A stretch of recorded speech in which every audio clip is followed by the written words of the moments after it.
We hebben geen podium voor politieke activiteiten of standpunten. We hebben gewoon een uitvoeringsorganisatie van gemeenten. Past dus net om met politiek te wijzen.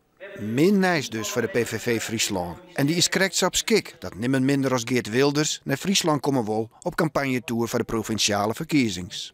Grandioos, dat is eigenlijk, om samen te zeggen, de slagroom op het taart. We vinden het prachtig dat hij komt en u ondersteunt. En het geldt ook weer hoe hij betrokken is bij Friesland. Want vergeet net, hij had bij de persconferentie zei, als hij nog een keer geboren zou worden, dan wordt hij als Fries geboren worden.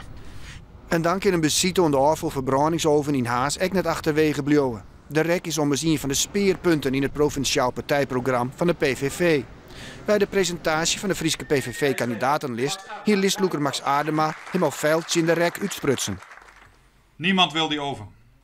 Hij zal nooit een euro opleveren. De PVV Friesland eist een provinciaal onderzoek naar deze bodemloze put. Logisch dus dat Omrin net dadelijks op de komst van Wilders zit te wachten.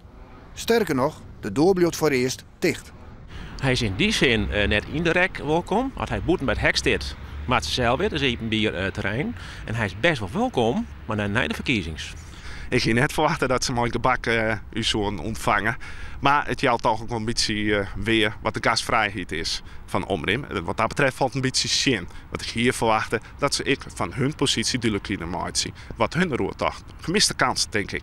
Nou, dat zij dan maar zo. Maar dat denk ik van de bezieter die ze nou aan de rek brengen willen, in ze jeder dwam hadden. Want dan hebben ze een beter verhaal in het verkiezingsprogramma gewoon over de rek.